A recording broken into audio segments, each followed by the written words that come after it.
you guys undoubtedly have faced adversity. When I think about, when I play doubles just at a club level and there's an important match and it's, you know, you're facing match point or you're coming from behind. I mean, you guys have faced adversity in your careers, maybe injury, maybe a tense, important match. Like how has, you know, what have you done within the partnership sort of parameters to overcome whatever adversity there was? Can you talk a little bit about like that? Interested to know your mindset and maybe how you work in the partnership.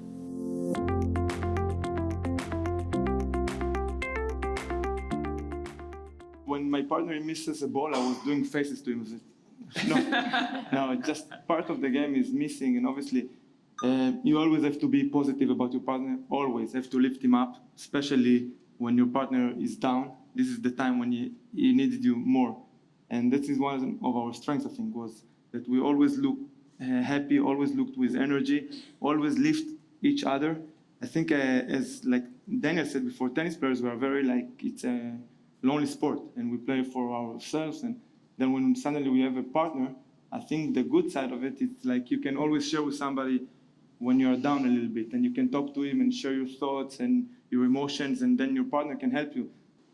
Oh, winning definitely helps. I mean, I did actually play for, you know, I did have some long-term commitments as partners. I played with Mark Knowles for 10 years, another partner, Nenad Simonic, for 4 years, and then another partner for 2 years. And so it wasn't just, you know, in and out type stuff, but I'm wondering if you guys invited me here today to tell how not to. Well, but the difference is you've won with multiple partners, so you're clearly a good partner for people. I mean, that's I like to think so, but I mean, as far as, you know, I watched a lot of sports as a kid, and you know, I would see players' interviews and reacting, and I always, you know, thought it was cool when a guy shoulder the blame. You know, if it wasn't a great result, he'd shoulder the blame, and I tried to do that throughout my career. And obviously, there's egos get in the way, and that can kind of work against you at times in a partnership if you're willing to open that door to take responsibility. Sometimes people exploit that a little bit, and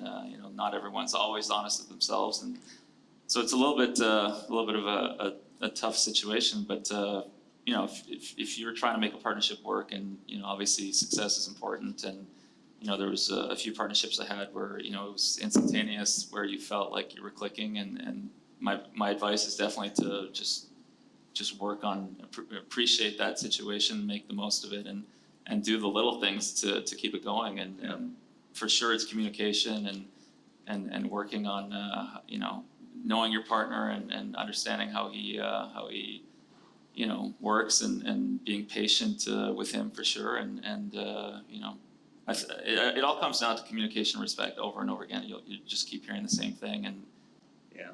Now you were with Jan Ehrlich for almost your entire career. I know him since I was 12, for many years. 12 years old.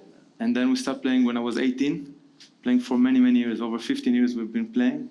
I think Daniel mentioned that I think respect is the secret. I think we always respected each other. I think also looking on the strengths on each other. We never looked on the weaknesses.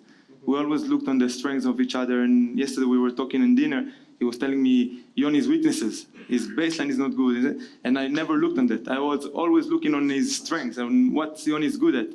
Unbelievable serves, quick at the net. He's going to help me in poaching. And I always look at him like, you know, I always make him look big, and always respected him. And I think he felt it the same way I felt about Yoni, looking at me like he looked on my strengths. He never looked on my shitty forehand. He always focused on my great back and return. And so I think this is very important for partnership, for doubles or marriage, or for business partners. Fair to say you enjoyed playing more with him than other people, with a bond. So over to you guys. I mean, 25 years. What's been the secret to the marriage? Lasting. Chris, I don't know about secrets, but I have a couple of thoughts just to, you know, like what keeps it going. You know, it's like two things I was thinking about that compares to tennis. One is just the notion of being in sync, right? I actually think that now that we're 25 years, I'm noticing, you know, usually Anton can finish my sentence, but now he's like, he knows what I'm thinking. It's getting a little uncomfortable. Right? So it's just like the sync. There's a sync on the topics of the times, And then there's syncs on where we're going.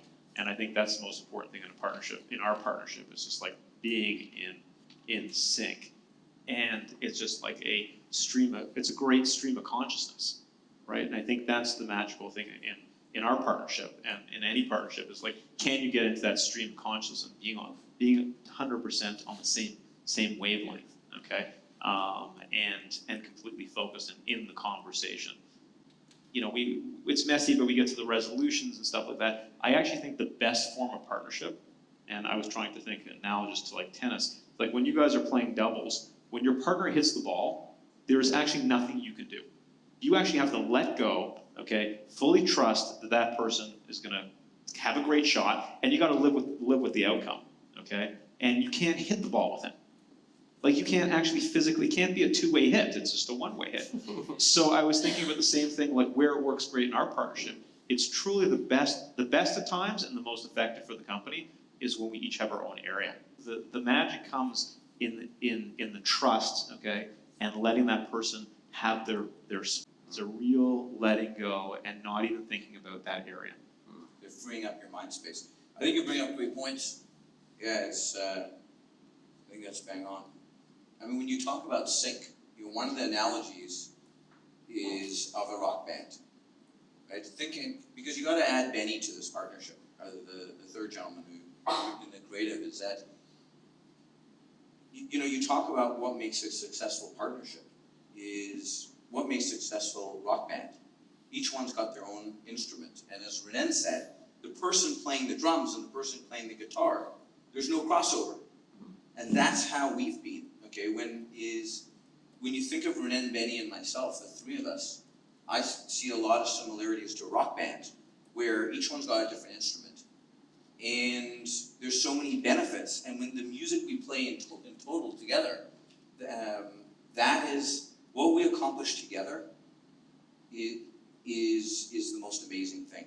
And I think there's an X factor, I think there's something deep down inside that the three of us know.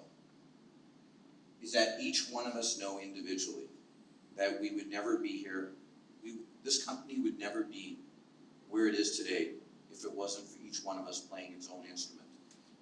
And all three of us know that deep down inside. All three of us know that we could not have done this on our own.